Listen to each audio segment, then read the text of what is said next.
Relire, et relire encore un album de bande dessinée, une comptine ou un ouvrage.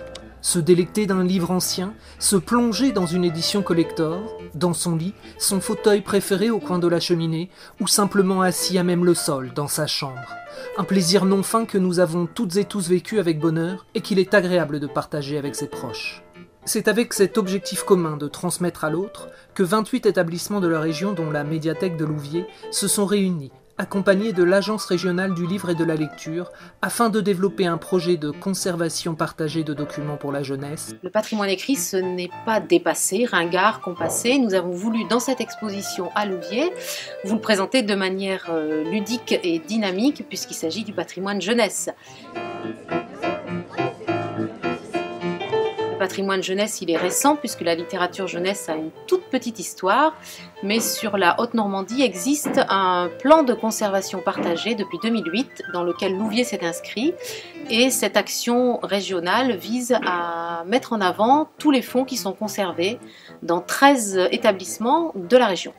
Sur Louviers, nous avons choisi de conserver 4 types de documents pour la jeunesse.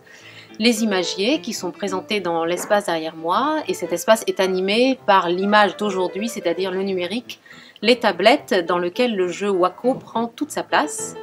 L'espace dans lequel nous nous trouvons, c'est l'espace patrimonial de notre exposition, grâce au concours du Musée national de l'éducation qui a prêté des documents précieux liés aux abécédaires, puisque c'est la thématique, et à l'écriture, l'apprentissage de l'écriture du XVIIIe siècle à nos jours. Le troisième espace, Cocon, comme à la maison, c'est pour évoquer la poésie et le théâtre, une présentation ludique et originale de la poésie à écouter à travers les comptines.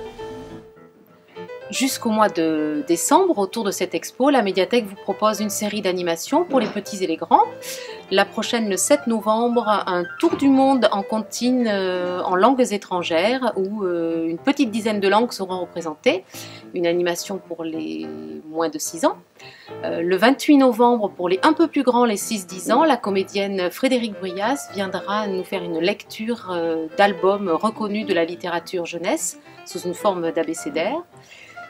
Et puis le 1er décembre, pour les plus grands, une lecture en musique où nous allons inaugurer le piano qui se trouve à la médiathèque depuis un mois, grâce au partenariat avec l'école de musique, Esprit d'enfance, texte et musique autour de la jeunesse. Et puis le mois de décembre sera consacré au cinéma, avec 2 animations pour les tout petits ciné-bambins, le 12 décembre à 10h30, et pour les plus grands, le 18 décembre, dans le cadre du jour le plus court, une soirée pyjama autour du cinéma patrimonial pour la jeunesse.